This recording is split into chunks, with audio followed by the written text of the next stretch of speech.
یہ میرا آخری پیغام ہے. میرے گھر میری زندگی کو گرایا جا رہا ہے. یہ الفاظ کسی ڈرامے، کسی کہانی، کسی فلسفے، کسی افسانے کے نہیں ہیں.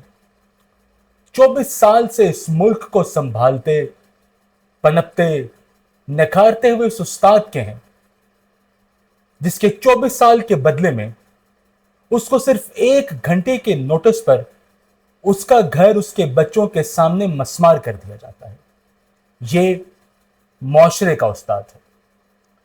دوسری جانب معاشرے کا ایک استاد وہ ہے جو پاکستان کی نامور پرائیویٹ یونیورسٹی کامسٹس میں ایک طالب علم کو اس کے پاس وسائل کے موجود نہ ہونے، لیپ ٹاپ کے نہ ہونے پر اس کا تمسخر اڑاتا ہے. ایک یہ استاد ہے. ایک پیشہ ہے، 2 سرے ہیں اور 2 کہانیاں ہیں. دونوں کہانیوں کے اپنے اپنے نتائج، اپنی اپنی وجوہات ہیں. مگر سب سے اہم مدعا یہ ہے کہ جس معاشرے میں پہلے مولوی کو مسجد کے ساتھ منسوب کرنے کے بعد حلوے، سستی، فتوے اور صرف جنازے اور نماز کے لیے منسوب کر دیا گیا، وہ مولوی جو رستہ دکھاتا تھا، جو مذہب کا معنی رستہ ہے یہ سمجھاتا تھا، اس کو مدرسے تک محدود کر دیا گیا.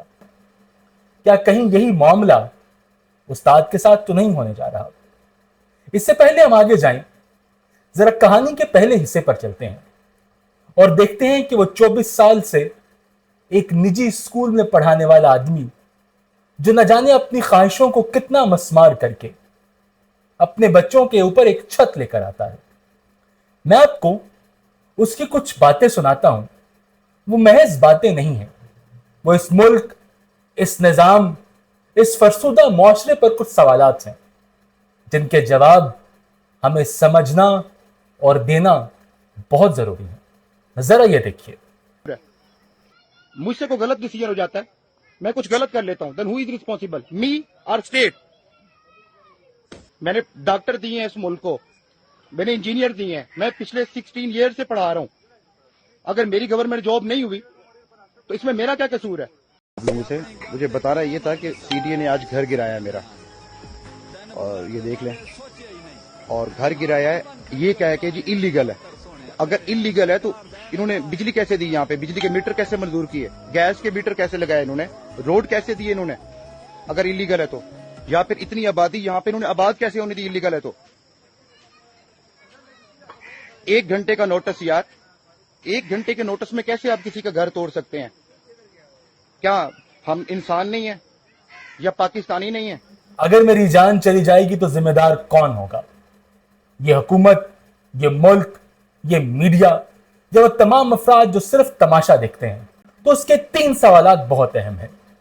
پہلا سوال کہ اگر یہ جگہ غیر قانونی تھی تو پھر اس پر بجلی اور گیس کے کنیکشن کیوں دیے گئے؟ پچھلے 15 سال سے اس غیر قانونی جگہ پر رہنے کے لیے وہ ٹیکس بھی بھرتا رہا، اپنے واجبات بھی ادا کرتا رہا، ریاست پاکستان کا شہری بھی بنتا رہا. اس کے اسی غیر قانونی گھر کے سامنے ووٹ مانگنے والے بھی آتے رہے، اس کو تحفظ کا یقین دلاتے رہے، اور جیسے ہی کہانی ختم ہوئی وہ کہیں پر موجود نہیں تھا. بحفظ ما تقدم یہ مان بھی لیں کہ یہ سب بہت ضروری تھا تو 24 سال اس ملک کو انجینئرز اور ڈاکٹر دینے والے استاد کو صرف 24 گھنٹے بھی نہیں دیے گئے.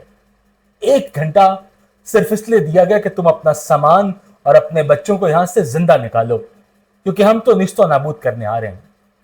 تیسرا اور اس کا اہم سوال تھا کہ جو لوگ اس کا گھر گرا رہے ہیں کیا وہ اس سے زیادہ پڑھے لکھے ہیں؟ یہ سوال ہم اس حکومت پر، اس ملک پر اور آپ پر چھوڑتے ہیں کہ آپ اس کا کیا نتیجہ نکالتے ہیں. مگر ایک بات تو صاف ہے کہ کہانی اچھی نہیں لگ رہی ہے. آئیے آپ کہانی کے دوسرے حصے پر چلتے ہیں. کامسٹ یونیورسٹی کا وہ پروفیسر جو سرعام ایک بچے کو تذلیل، ذلت اور رسوائی کا نشانہ بناتا ہے، اس کو یہ بتاتا ہے کہ تم کمتر ہو، تمہاری اتنی اوقات نہیں اور تم اس قابل نہیں کہ اشرفا میں بیٹھنے اور سیکھنے اور سمجھنے کے قابل ہو سکو. یہ مسئلہ شاید استاد کا نہیں ہے، یہ مسئلہ اس کلاس ڈیفرنس کا ہے. وہ استاد جس کا گھر گرایا گیا ہے وہ کہتا ہے کہ میں دریا کے کنارے سے اٹھ کر یہاں آیا تھا, اپنی زندگی بنائی تھی, اپنے خواب بنائے تھے. تو دریا کے کناروں سے اٹھ کے آنے والوں کو دریا کے کنارے ہی درگور کر دیا جاتا ہے.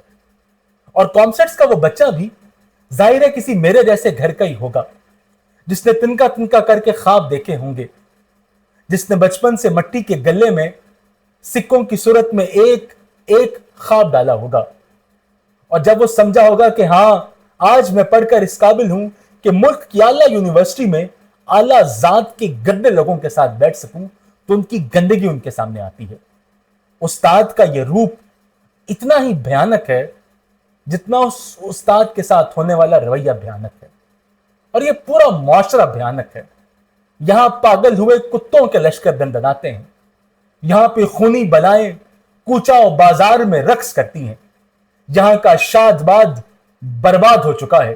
اصل مدعے کی بات یہ ہے کہ میں اور آپ اور یہ پورا معاشرہ ایک کلاسیفیکل انسیکیورٹی میں جا چکا ہے.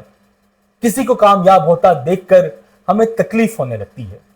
کوئی آگے بڑھتا ہے تو سمجھتے ہیں کہ اس نے کوئی نہ کوئی 2 نمبر کام کیا ہوگا, کیونکہ ہمیں لگتا ہے کہ زندگی میں جیتنے کا حق صرف ہمیں ہے, زندگی میں کھیلنے کا حق سب کو ہوتا ہے, جیت اور ہار کی کہانی تو بہت آگے کی ہوتی ہے.